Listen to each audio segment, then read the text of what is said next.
Starwars will ideally try to capture that from the clone army. Unfortunately, the clone army's still there, needs to try to push him out and make that last stand. Can we just take a moment here and appreciate the fact that we get to be droids in Star Wars? This is going to be awesome. I can't wait. Are you guys excited? Man, you guys got to come alive over here because we're going to see some great gameplay. We have some great game changers who are going to be competing here. And I use competing as a term because these guys are holding nothing back just yet. Yeah, no, it's been super exciting, and we got a chance to play yesterday, and it's just really fun to sort of get into this environment. You know, it's something that we've seen in the movies, but we're actually in the gameplay, and with somebody here who has actually worked on the game. So let's talk more about what we're seeing here and getting into this, because there's 3 phases to this. So currently, we're in phase 1. That's right, and also we have some great game changers. You saw one of them pop up in just a little while. It was BF Updates, Pool Shark, Musel. We also have my boy Darkness, a.k.a. Dankness. He will be playing as well. We have Westy, Master G, Star Wars HQ, and some NBA Live, just cuz. Why not? You know, just do your thing. But anyway, here you go. So, Star Wars Battlefront 2, folks.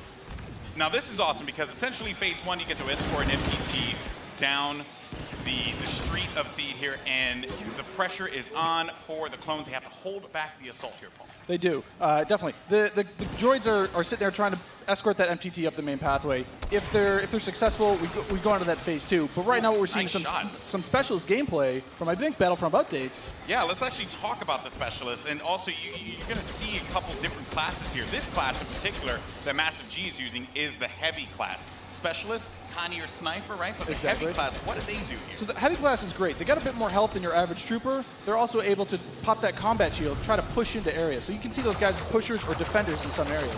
But it looks like we got one of our Vulture droids right now. Not sure who's flying this guy, but these guys are great at air-to-air, trying to take out those other ships that might be coming in, that Naboo N1 Starfighter. Otherwise, they're there to provide some great ground support like we're seeing here, trying to get some strafing runs in on those clones. Oh, no! Oh! Come on, man. Missed that tower. You just did it wrong there, buddy. So Sorry it's great about that. because we also do have the air support, but we also have ground support as well. We do. So another thing that those air vehicles are great at is trying to take out some of the ground vehicles that you may see. The droid army has the AAT tank, something that's really great at troop suppression. But we see here a little clip of the V-Wing doing that. Oh, man, he's just mowing some droids down there. Yeah, just absolutely shredding. You're going to see this happen quite a bit, especially in this phase, because there's a lot of open field here, right? And you can just come through for some great great bombing runs, really, and eliminate as many people as you possibly can. And also, you put the presence of an air vehicle out there. Players will fear the skies, and they will, look for cover in this map where it's already difficult to find cover to begin with in this phase in particular. Absolutely, and you can see right now that there is an AAT tank sitting around on the battlefield. He is probably taking out those clone troopers, but this Vulture droid is really stepping it up. What I love about this is everyone's like, oh, look at this great open map. And then when you start phase 2, it's like everything starts coming in and coming way closer together. And we were talking a little bit more about the assault class. So for somebody who has just started playing this, never played any previous versions, do you feel like the assault class might be something perfect for them to pick up? I think the assault class is yes, absolutely. It's something that is, that's painful. The assault class is something that a lot of players will be able to jump right into. They're your frontline flanker attacker. I think they're going to be fairly easy. You can get right in and just start having your typical run and gun action. Their signature ability, you see here at the top of the screen, your number 2 ability, that switches you over to a shotgun. You get a little bit faster, and you're able to really get in there and kind of break through those front lines. Oh, I love it. I love using the shotgun, man. It is so good. And it's actually, when I first used it, it really caught me off guard. I wasn't expecting it. And I said, wait a minute. I could destroy people with it. So I just charged into the room and just absolutely shredded everyone. It was so fun to play with here. We're also seeing some great dogfighting here between the clones and the separatists.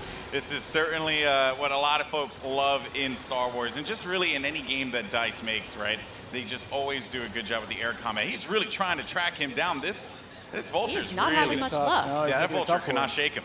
Well, so we got Star Wars HQ here. He's playing the assault class again, and you saw here he has the signature thermal detonator that he'll be able to kind of suppress some of those guys with as he rushes in. And there are different weapons as well. Like one of the guns that I would oftentimes use was the semi-automatic gun. It fired a lot slower, but you can get some great shots with it. And then there's also this nice compact SMG style blaster that really shreds through people in close range. I was using a little. I mean, we want to give you a little bit more weapon variety this time around, Yeah. Also, some AAT tank action here, and this is that doing what it does best. It's suppressing that point, trying to keep those clones out of the way. They're trying to make their way forward as the objective continues to march down. He has to get away from that. He's trying to, I don't know, is he trying to flank the tank? That's not smart. I don't know, man. Maybe he will. Maybe you saw a little combat roll there. Got to give you some escape options in case you get into some hairy action. Uh-oh, we didn't get to see this one before. Finally, we haven't. Some ATRTs, yes. So these are great for taking out those AATs. So these guys are a little quick. They have an ion charge ability. That way they'll be able to do a little bit more extra damage against the tank should they see it. So you can imagine like 3 or 4 of these on the battlefield really rushing around points. Like, look at this. He's just Can you stop someone out? What can you do with this? You can run someone over if you want. I was actually going to say, could I get shot off of it if I'm on top of it because my body's exposed? That question was answered, instantly. Almost immediately. Yeah, almost immediately. Oh man. So Mr. Muselk here. Look for this guy to be on a tear a little bit later as well. And also, I did want to highlight, we had an officer, as a matter of fact, right in front of Star Wars HQ. We did, one of my favorite classes. What is it about the officer that makes it so unique? I mean, my Twitch skills aren't where they used to be. I'm a bit slower nowadays, but I'm able to really buff up my class, or buff up my teammates, try to let them get some extra health, let them push through the points faster. And, what happened there? Finally some good dogfighting going in there. Okay, so all right. And one starfighter. What's great about some of these starfighters is these are accessed through our new battle point system. So instead of finding a pickup token on the map like we used to in the last game, you're now able to, depending on how well you do, whether you're scoring points via kills, via team play assists, or you're playing the objective like we really want players to do, you're earning points continuously that will allow you to spend those on whether it be a special character, whether it be a vehicle, or even a hero. And the battle points that allows you to unlock all of those things. All of those things, definitely. And also something to look out for too. When we get into phase 2, that's when battle points are really going to play a role there, right? I mean, right now, definitely you see a lot more. It's an open space. You have time for this air combat and some vehicle gameplay. But once we get inside, it's going to be a different story. That's right. Things are definitely going to heat up. And what is this happening, right? This is a lock-on just trying to shake him out? Yep. Yeah, they better enjoy their air combat here, because that's not going to be happening for much longer. Oh, Master G is just destroying him. Oh, he got picked off. Nice job. But he was doing what he needed to do, support his team, right? It's that combined arms fire. You want to make sure that somebody's trying to cover you from the air. Oh boy. So, and you can see after every respawn as well, you get those how many points you're earning. Right? So you can use those later on. Got some specialist gameplay here as well. Maybe you can take off a couple faces perhaps. And so in the specialist class, you can also deploy different types of traps as well. Yeah, absolutely. So they have access to a trip mine. So if you want to sit there and you want to be, that true sniper character, you set up some trip mines behind yourself, make sure nobody can flank you. But really, you're there to provide some of that cover fire for your troops downrange. And it's especially potent in this area because it is such a big open area. So that specialist will really shine in phase 1. Some more bombing runs here and just absolutely tearing them up. I have to say, man, Muselk is killing it in this world. Again, he's doing great. Oh, and we see there one of the officer classes right next to one of the clones. Officer, fantastic for pushing, right? You want to be able to push the objective. Definitely. Support your team. Like, if you are playing with your buddies, you want to be able to have at least one officer available because he keeps you going in the fight. At least. I mean, they really help push, when those heavies are trying to drive towards a point, you got your officers behind you, giving you some extra health, making sure that you're still able to complete that push. Or on the opposite side, if you're one of the droids and you really need to lock down a point, the officers have access to a turret that they can place on the ground and, give it a little bit more fire support for that area. I'm trying to see if Massive G here is, he's really focused on the bombing runs, right? He's not trying to go into combat with Muselk, who's up there. There's Darkness 429. Just shredding everyone up here. Maybe he can get a couple kills in the corner. He just went into siege mode? Yeah, this is happening. Oh, yeah, so tell us about the siege mode. How does this play out? In siege mode, for a limited time, you're able to just blow up some huge area effect shots. You lock down your position, but you're able to have a lot more firepower. We also just saw the B2 Super Battle Droid there as well. That's something you can get with Another one of my Battle Points favorites. as well. Another one of my favorites. Yeah, and you can grab those guys via the battle point system. Those guys, great at pushing points again. They have high health, a lot of rapid fire. Oh! Here we go. Oh, there it is. And this big explosion indicates phase 1 is over. Now we start phase 2, and this is when the action really begins to pick up here, because it gets really tight inside of that building, and players need to be mindful of that and look for this B2 to just shred through everyone, especially with that cooling ability that he has, to be able to keep him just constantly shooting in the fight. He's gonna make a huge difference here as the fight moves inside. I mean, there's gonna be narrow pathways. He's gonna be able to just shred as soon as anybody gets in his way, because it's those narrow corridors. It's gonna be trouble. And just waiting for the prime opportunity to push up here. Players falling, got White Boy there, and there. Oh, here we go. This is some Darth Maul action. Here we go, folks. Darth Maul. This is where it starts to get interesting. This is gets scary. Darth Maul will excel in phase 2 and phase 3 as you're inside. I mean, he's a great mobile attacker. He's going to sit there with his lightsaber. Especially because it's such close quarters, too, so he's absolutely perfect for that. Absolutely. I mean, some of his abilities you can see here, he's got that spin attack. He's able to just rush in and out of combat and just take guys out in the process. It was funny, I was talking to Musel earlier, and he was using Darth Maul, and he was saying how there's Boba Fett as well. But he was talking about how he wishes Darth Maul could reflect. I was like, if he could reflect, he'd be too strong. He'd be way too strong. This is a good flank. That was a good flank by Boba Fett and Maul. Just shredded the Clone Army, unfortunately. What role does Boba Fett fill in this battle? Boba Fett is definitely a hunter-killer. So if the Clone Army is able to get some of their heroes in play, like this is where Boba Fett will really shine. Is with that jetpack of his, he's able to kind of float above the battlefield, fire off some rockets, and really just take out an individual target. And so what difference does he have from the last game? From the last game, we've given him a bit new tricks. He's got a new concussion rocket that will really disorient players completely. But he also has this rocket barrage instead of just one rocket. He's able to really just lay down some suppressive fire. Nice. Also, one thing to keep in mind, we saw the B2, here we go, but on the clone side, there are specialist, characters that you can pick up as well. We haven't seen much of it yet, but that would be the clone jump trooper. That's right. Very different from the standard like assault class or heavy class. It has the jump jets that you love from Battlefront, the original. That's right. Brought back here, but now focused on the central class. Exactly. Yeah, we're back to Boba Fett here with the rocket jumps there. He's shredding through. Able to just lay down so much firepower. It's intense. Oh, they got him though. Down. Jesse was able to find him on that one, but here comes some officer gameplay here. Oh, good. Finally, somebody playing some support. Support people matter too. They do. You got to give them some love. We're the linchpin of the team, Yeah, exactly. Now, what is his 2 exactly? His 2 is the healing ability? His 2 ability is that, yeah, exactly. It's that healing ability. It gives you a little bit of buff for your little over health, but it also heals you back up. So it's, we got some of the jump troopers. Oh boy, and here we go. It's getting ready for phase 3 in just a little bit. There's a jump trooper. We talked about him before.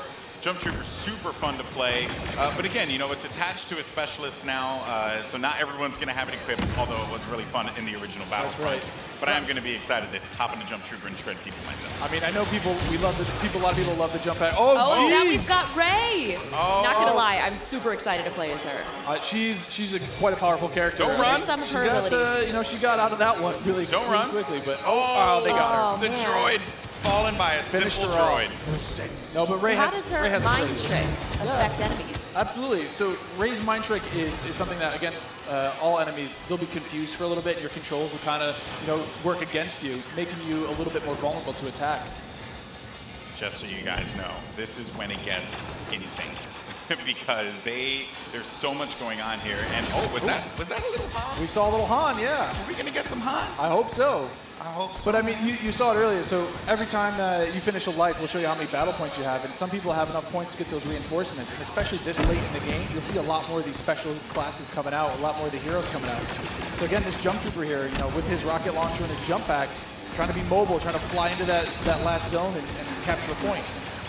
This is really where heavies are going to thrive as well, because my goodness, you just see him laying down fire through the doorway, just absolutely dominating the clones. They need to push out. They need to fight this one out here. There are so many lives left that the Separatists have to their team. They could really run through this. The clones have to start acting fast, because if they cap it, that will be it. The Separatists will win this game.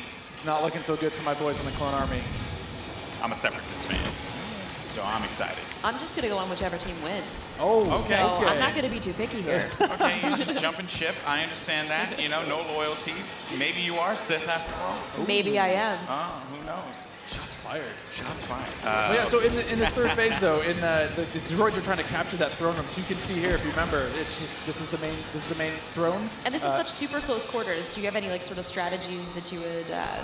Absolutely. I mean, if you're the clones, you're hoping that. Oh, geez. Han Solo's just getting torn up. This is gonna be trouble.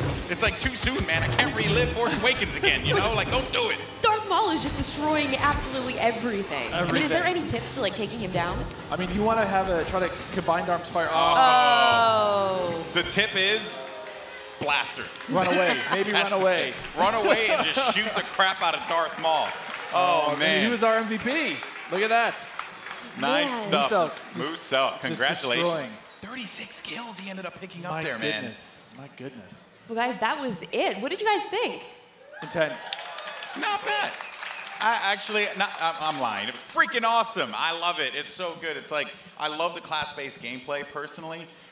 Because again, you can really get your squad, your friends, to get together and say like, hey, I want to, run the officer, and we're going to do some highlights here. Maybe that wasn't the best highlight. Not the best highlight. Because although maybe it was. Let's take a look at some of these highlights. Actually, I think it's just a crash montage. I think that's what we're going to do at this point. It's just all crashing all the time. I'm down with that. But it was Musel. I mean, he's sitting there, getting as many battle points as he can for his next life. I mean, that's what you want to try to see with this battle point system. You want to either snowball your points, keep earning them, keep building, getting more and more things. Yeah, that's right. And again, just the game. One thing I do want to compliment the team on, EA and DICE, just the way the game looks. It's so beautiful, especially seeing this part of the Star Wars universe brought to life. The way that you guys really managed to do so. I mean, kudos on that one. Once again, just dropping jaws everywhere. We try. I mean, the team back home is amazing. They do incredible things. I mean, you can see it looks so pretty. Just look at this laser fire. It's intense, and it looks beautiful. It really does look incredible. So good. We're just gushing right now. Like we get it. The game looks good. Definitely. Oh man, well that was awesome. And overall, I mean, I have to say, I can't wait to get my hands on it. I can't wait to coordinate with my friends.